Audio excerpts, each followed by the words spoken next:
That which is actually not easy. It's very hard to find ways to continually win football games. Obviously, still the corrections we have to make, and we talk to the team is one like it'll eventually catch you. Eventually, we're into some of the mistakes we make, some of the issues we have. Eventually, it'll catch up to us to a point where we're not able to find a way to make the play.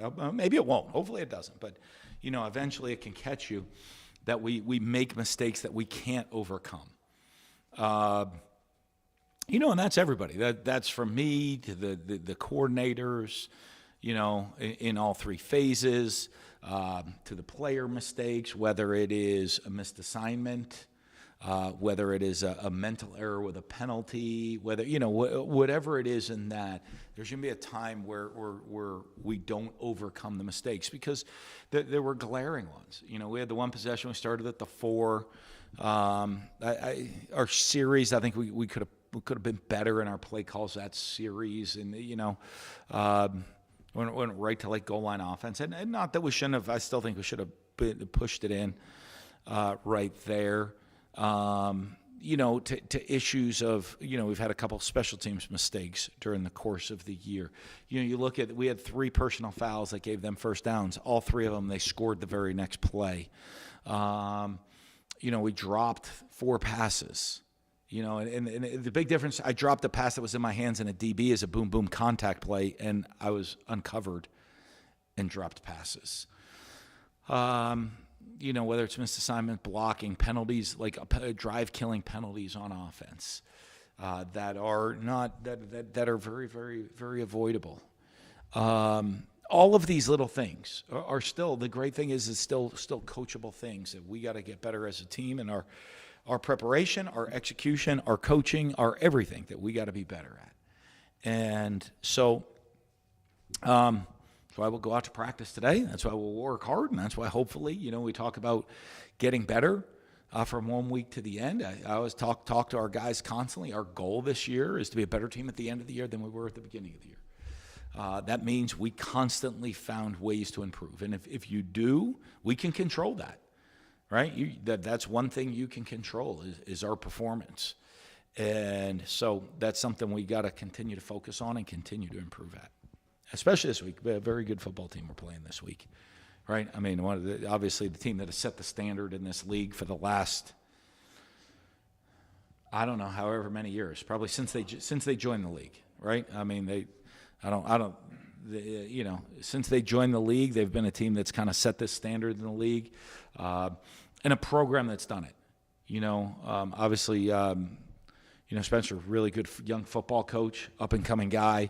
That has taken this program, and you just show you win, but it's also the program, it's the players, that they have a certain buy-in, a certain belief in that, because it's been several different coaches have come, and that the standard in that program never seems to drop. So it'll be a huge challenge for our guys on the road.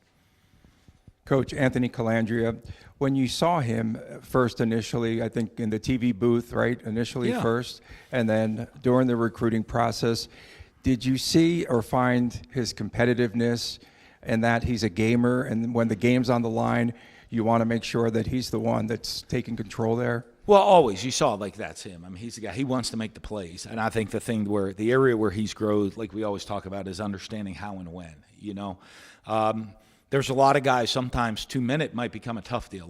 You saw him afterwards. I mean, he's made for that moment. He probably the most excited he is in the game, is games on the line, give it to me, I'm going to go make it happen, right?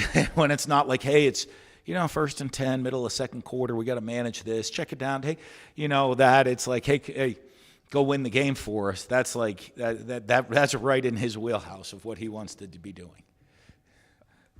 With Boise State this week, they're having some issues on first down running the football, lost yardage, back to the line of scrimmage, whatever.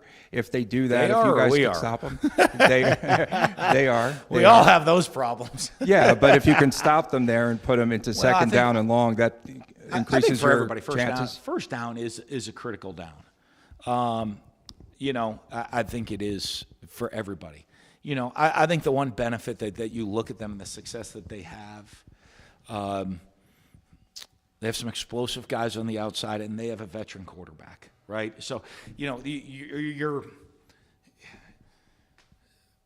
if you're really successful on first down, your problems are pretty minimal offensively, right? If you're not successful on first down but have some playmakers and a veteran guy pulling the trigger, making decisions, a lot easier to overcome. But it is. I mean, I think it'll be really interesting because I think defensively we have to be a lot better. And talking to Paul, that's a big deal. We got to be better on first down defense. And so I guess that'll be an interesting part of this battle. So everybody, you always want first down to go well. They told me a weird stat that, in the college football playoff, they use all these metrics. I was talking to one of the committee members, and they say the first down efficiency, or whatever it is, your first down efficiency is one of the key stats they use as a measuring stick in the college football playoff. Isn't that wild? So it must be important. They were like, I think it's above turnover ratio of winning games. I said, you've obviously never coached a game and turned the ball over 5 times, but besides good players, in your experience, what makes a really good road team, and why do you think you've been good on the road this year? What intangibles go into winning on the road? Well, I think one, you have to have confidence. You have to, the confidence within an environment. And the ability to handle the environment, right? Because anytime you're on the road, the game's a roller coaster, correct? The ups and downs, okay? But when you look, right, when you're on the up, that's not the crazy part of the roller coaster, right? That's the you're like, oh, that's kind of cool. So when you get to the top and right, and you go down, is the crazy part of the roller coaster. Problem is, you add on the road, you add a frenzy of people around you, and it can lead to the issues if you don't handle environments well. That downwards fall can go a lot further within the ups and downs of a game, the momentum aspect of a game. I think the ability of, when I've had great teams on the road in tough environments, is,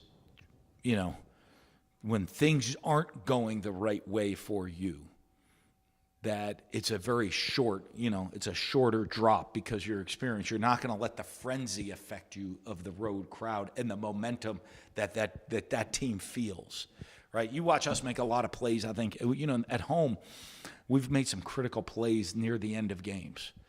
Well, a lot of that has to do with our fans. There's a frenzy. I mean, the Allegiant Stadium is the loudest to me in the fourth quarter when the other team, when the key moments of the game. That's when the stadium becomes the frenzy. And if the other team struggles handling that environment, then they keep slipping and we keep succeeding. So I think that momentum is a huge deal. The maturity of the guys to handle that environment. Also, and this is a non-Boise question for you, but I have to ask because it came out this week. Do you know or have any opinion on the 1-week transfer portal or the one window? The one window. Yeah, I think it's fantastic. What do you think about that? I think it's fantastic. You do. I do in this. I think really a football team. Okay, go off on a philosophical spiel on you though, but the life of a football team is really kind of January to January, if you will. Whenever your first team meeting is in January until whenever your final game ends at the end of the season. That's the team. And so I think to have the portal window where it is, I think allows every school in the country to sit there and say, this is our team. We're January to January. The team's not changing in June again. And, now you're going to add some maybe high school freshmen and even more so is now, in the more recent years before the portal than before, because a lot of high school kids are graduating early. You used to have this big inflection of some freshmen in the spring back 20-some years ago. But now, you have a smaller inflection of players coming in for the true freshmen coming out of high school in the spring. So you really, that whole offseason, you get to build together. You get to, install your offense. You get to go through the offseason conditioning together. You're building the team for that season. So I think that's one thing that's really good. And that the kids join a team. They're on a team for a year. It's like I would tell my kids, right? If you're you join a team, play on the team, finish the season. If If you don't want to do that team again next year, you can quit next year. You go try something else. We'll go do a different sport or something different. But you don't do it in the middle, right? And so I think it's a great lesson to teach kids. I think it really helps the players become part of a team. It'll help them grow and learn that way. There's obviously people are going to be annoyed because in college football you can't. Every school is different. Unless every school in the FBS wants to set a rule. This is the first day of classes.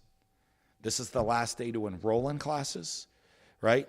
This is when everyone starts school on this day, finishes this school this day, and this is when you have a vacation. This is when you have breaks. If every FBS school and all the presidents and chancellors and boards want to say that's going to be a rule, if you're an FBS football team, your academic calendar can only be this. Well, then it's easier to make the rules. If not, you're going to upset somebody, or someone's be like, well, our school starts this day, or we're on a quarters, we're on a trimester, we're on whatever. It's never going to be perfect for everybody, and that's what always makes the rules in football hard. But I think the opportunity to have a team for a year, all these guys finish the 1 year. If you don't, like right here, finish our season. If you don't want to be a part of the program next year, enter the transfer portal, look for somewhere else to go. We bring all these guys in. Hey, great to have you guys. We now have the 2026 UNLV football team. Let's get to work. That was maybe a long rant for you. No, it's good. Good. I know you guys want to play in the playoff, but by winning Saturday, you became bowl eligible. First Great. time in school history, UNLV is going to go to a bowl game 3 straight years. How important is it just for the collective psyche of the program, knowing you're playing football in December with with the possibility of being in the big tournament? Well, yeah, it always helps. I think, being bowl eligible is really cool. I tell our guys this. So I think it's awesome for the program and where we're at with the future of the program. Going 3 straight years is great. I had minimal to do. I had 33% to do, I guess, to do with that. But it's really good for the program. But I also say this, football's a really unique deal. Our guys they put in a lot of time, right? All year long, okay? And I don't have the numbers. But if you're a basketball, right, player, I mean, with the exception of an Olympian sometimes, right? You run the 400 meters, you get, every 4 years you get to make 3 left turns in the 400 meters. And you're judged on that. You have 41 seconds to make 3 left turns. And that's a lot. That's minimal, right? But football, like basketball, they play a ton of games. They play 30-some games or something like that, right? Baseball, softball, they play lots of games. We get 12. All the work we put in, we get 12, right? And if you're fortunate enough, you do well enough, they award you with a 13th. And if the better you do, they keep awarding you more opportunities to go play. So, hopefully this team, we just earned our 13th opportunity. That was fantastic. And I think the guys are excited about it because we work awful hard for those few opportunities you get to go play. I mean, if you find anybody well, I love conditioning, but I don't like game day. I mean, you're going to go in the locker room right now and say, hey, who would rather go to practice than playing a game? You do it because you want to play and you want to perform. And so getting those extra opportunities is huge. And something separate, you're aware that James Franklin was let go at Penn State yesterday. Yeah, that is. He hadn't even cleaned out his office yet. Your name had come up as a possible replacement for Yahoo Sports. Yeah. How are you going to keep from this becoming I'll be here. distraction? I'll make it. As more You coaches, want me to do that? I'm going to be the head coach of UNLV next year. I'll be here. I'm not going anywhere. have you said that to Eric Clark and your players yet? I said to the players. I told them that. I told the players. I said, good or bad, right? It's a transfer portal world. I said, don't get all excited. Think I might go somewhere that you think is a better place. I'm going to be here. You guys are stuck with me. Right? But on that, listen, James Franklin's done an unbelievable job. I'm a good friend of mine. You know what I mean? 3 weeks ago, he was in winning in overtime. I guess it's a new world of college football sometimes. But I think you better be, I think a lot of schools, and I think it's tough. Be careful. With the schools. And I'm not saying I don't know. I'm not behind the scenes to know all the situations. But, he was in the national semifinals last. The guys that are playing for a championship, and a couple weeks ago they lost in overtime to a top team. And 2 weeks later, I mean, I guess instant gratification society, but that can trickle down to the players. You know what I mean? Like, same guys. It's a long season, playing a lot of football games. There's going to be ups and downs. You got to battle through it. So, I mean, I really feel bad for James. I feel bad for his family. I feel bad for their assistant coaches in the program because I've been through it, and it's not a fun deal. I mean, I know you can't stop people from speculating. Well, I always say that. They're always going to, right? They're always going to speculate on being fired or you're being hired, right? Like I always say that. But, no, I'm very, very happy here. I like Vegas. You're not getting rid of me that easy. In years past, what's your experience been like? How many games have you coached at Albertson Stadium up there in Boise on the Blue? Never been. Never been? Okay. I think, like you say, the states you've been to. My wife and I, when we were at Utah right before camp started a while ago, we weren't even married yet. And I don't even think we were engaged at the time. We're still dating. But we went up to Yellowstone, and on the drive home, you can come out the backside of Yellowstone in Wyoming, right? And you kind of can go through Montana and Idaho to come back down through Utah. Does that sound about right? I think it is. So, and I'm going to be off on one or the other. We had lunch we had lunch at one spot and got gas at another, so I could check them off that I'd been to those states. But that was my experience. I don't know. I don't remember if Idaho was the lunch or the gas station, right? But I got out of my car. I was like, boom, I've been to this state. So this will be my second trip to Idaho. So with that being said, is there a coaching point with the blue turf? Is there any difference, or is it just going to be something that's part of the game? I mean, it is what it is. So, I mean, that's their deal. If they like it, and it's kind of cool. We'll see. I've never seen it, so I have no idea if it does anything except for, right? I heard it kills birds. Is that right? No, that's a tragedy. I guess if they have the conscience. I feel like every time I go outside and there's like a bird that tried to go through my window and is dead, I feel really sad. So, I guess if they don't have a conscience, they like killing the birds on the turf. That's how they're doing. Air Force is unique in so many different ways, but their offensive line a little bit smaller, a little bit quicker than a lot of other teams. Boise State almost the exact opposite. They've got a lot of big guys. Yeah. Some of the best, offensive linemen in the West Coast, if not all of college football. What's going to be the big difference from a defensive side of things? Well, it's just totally different style, right? I mean, it's totally different scheme. How even the techniques and fundamentals of, the Air Force guys just kind of low sprinting off the ball, then these guys run the different blocking schemes. A little bit more, I hate to say traditional because I don't know what's traditional in college football, but a little bit more like, what our guys are going to be more accustomed to seeing and playing against. So, but I think that is one of the strengths. I think their offensive line really good, both in the run and pass game. They got a really good offensive line. Obviously, talented running backs behind them. And so, that's a part for us. But you got to pick and choose, right? I mean, they got a quarterback that can make the throws and some talented guys on the edge. What do you want to stop? And they're obviously a really explosive offense. Scoring high 30s in every game. So it'll be a big challenge. Dan, you mentioned Anthony Calandria earlier in the press conference. He was getting it done on the ground on Saturday against Air Force, and just in a tight game like you guys had against the Falcons, how much does it kind of open up the game for you guys to have the quarterback be able to scamper out the pocket and make plays? Well, and I think that's one of the things in today's world. That's improvising, right? Is the thing that you look at guys when you look at quarterbacks and their ability to extend, improvise, and create outside of the framework of the play. And I think Anthony's one of the best at doing that, right? Of, hey, here's the play. Great. We thought we wanted to make this throw. We wanted to do this. We wanted to do that. That it wasn't there. It wasn't covered. Somebody fell down. Something happened. They called the right play. They got us off schedule. And he's able to improvise and make something special happen. Those are things I think that is really his strength, and that we're seeing him grow in those ways, right? Because like I say, part of managing is knowing you don't have to do that. Like sometimes, hey, the read is there. Just take it. You don't have to run around to do more. But when you do, having the ability to do that is what really makes him a very good football player. And look ahead to Boise.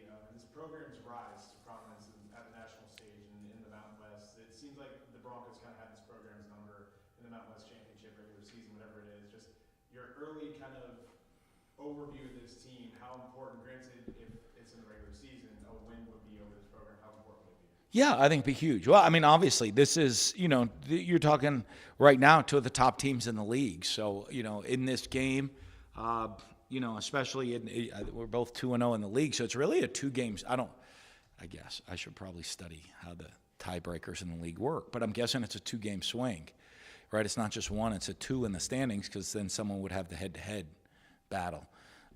So obviously it's a big game in that direction right there. This is my first time ever playing against Boise ever. So it'll be interesting to see. I've never played them in any location. Coach, the UNLV offense is now ranked #1 nationally for yards per play at 10.1 yards, I believe. What are your thoughts on the evolution of the offense? That's awesome. I hope we run more plays then, right? But I think no. I mean, I'm joking. I think it helps. We have some explosive guys on the team, some explosive playmakers.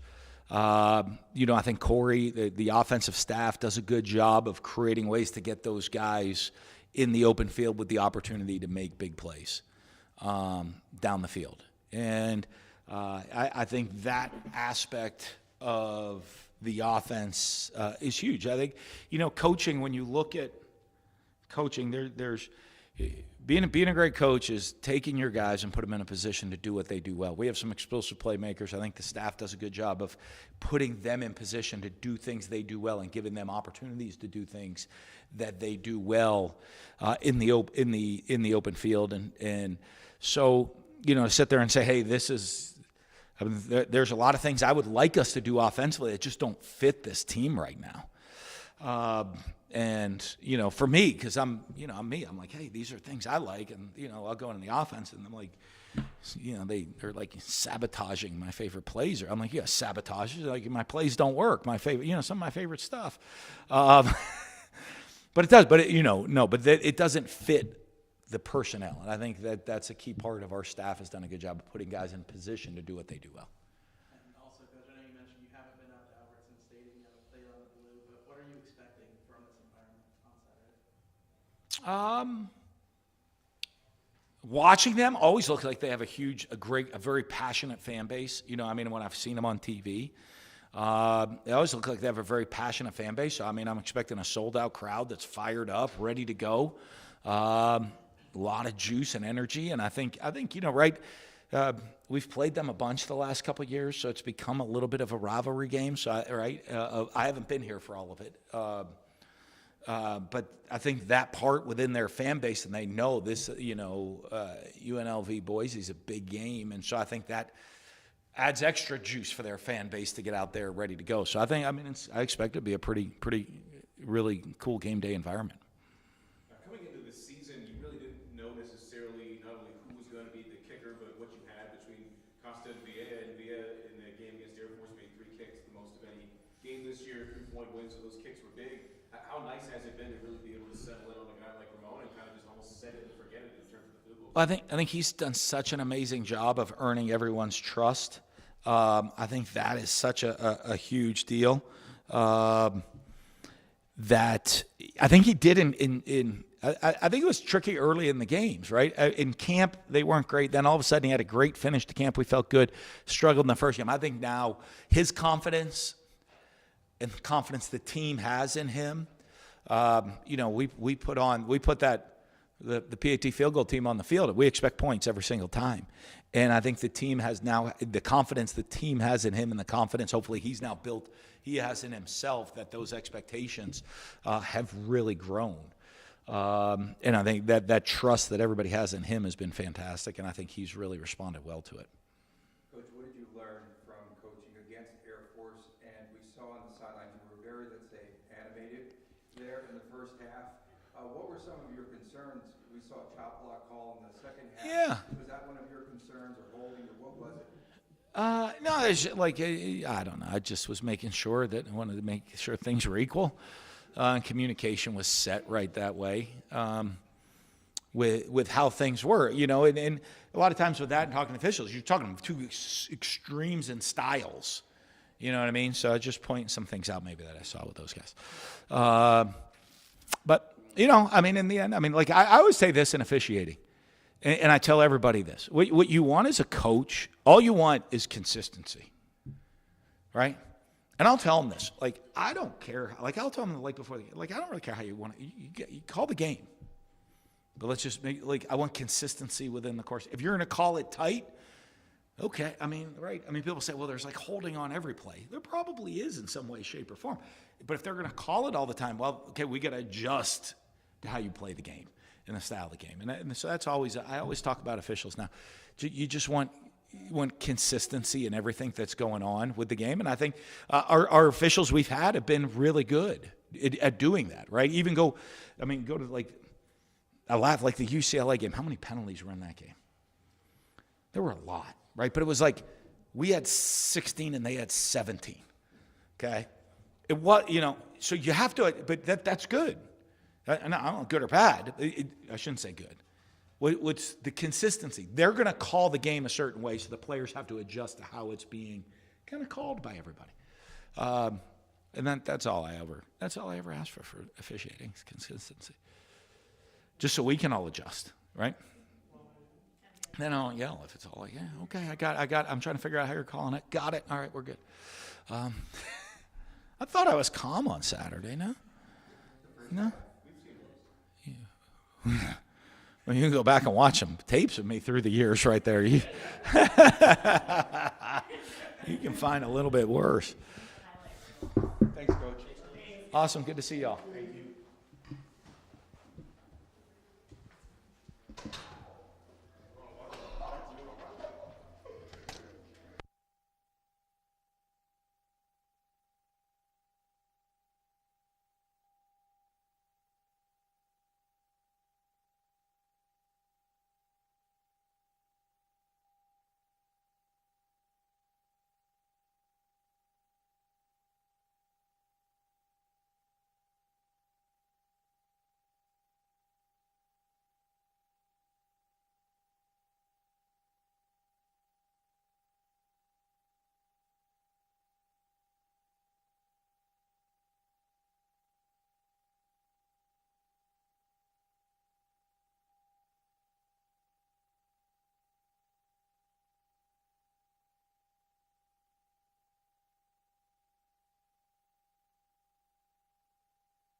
First for Austin, what did you tell your teammates that weren't here in the past to play against Boise to inspire them and tell them what they're going to see ahead? Yeah, no, definitely. This game has turned into a pretty big rivalry for us, and I think everyone in the sense of the locker room is we got a pretty big chip on our shoulder, and everyone's going into this week like any other big rivalry game, but we treat it like any other week, but we definitely the boys are fired up for sure for this game. Jaheem, one of the reasons perhaps why you came to UNLV, I remember a couple of years ago, right, Northwestern, you had 2 picks there in the Las Vegas Bowl, so you got a taste of what Las Vegas was.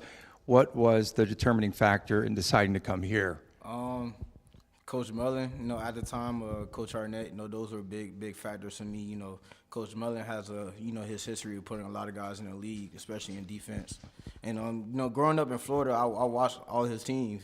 I grew up a Miami fan, so we always watched Florida State. So growing up watching Dan Mullen, it was kind of like a dream to be able to play for him here. Austin, you guys have won a lot of road games. Other than talent, why do you think that is when you go on the road that you have found success in this program? I think it's our mentality of anywhere we go, like we take that field like it's our field. And I think, me personally, I love playing on the road. It's just the environment, experiencing something new. But I think everywhere we try to go, we take over the field. Some of the guys say, walk in your trap, take over your trap. But Sure.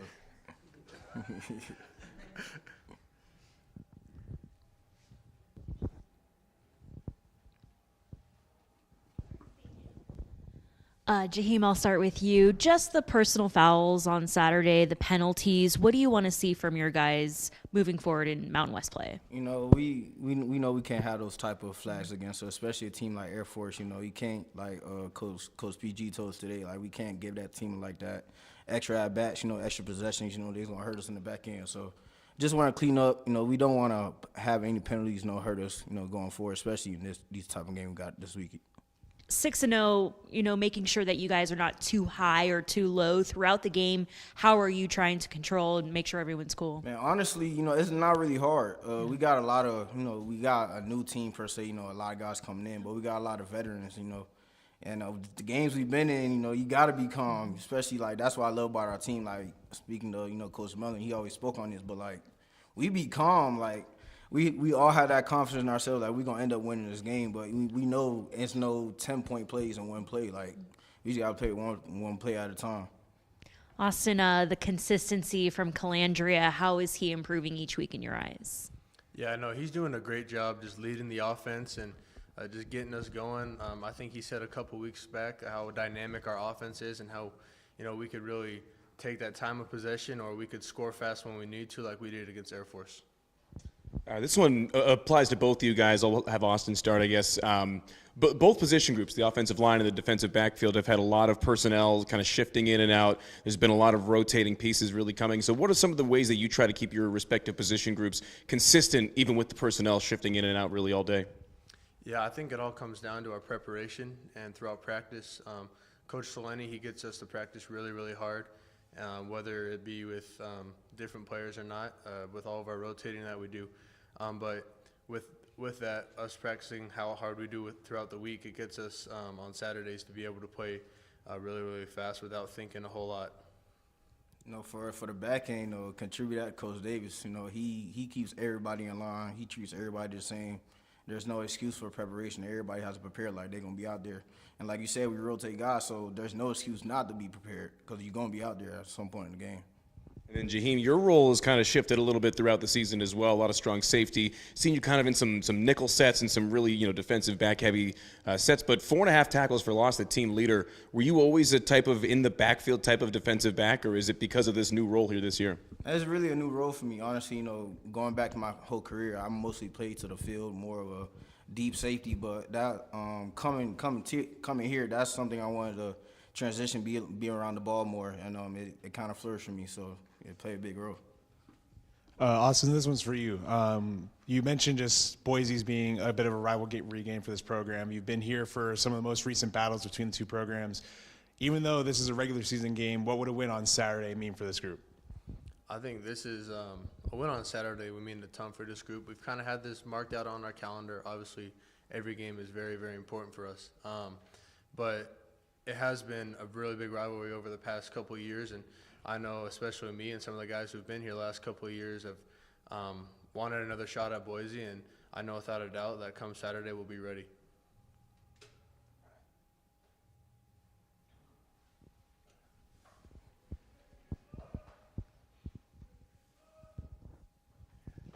Austin, your dad's a good follow on Twitter. I want to throw that out there just so everyone knows and follows him.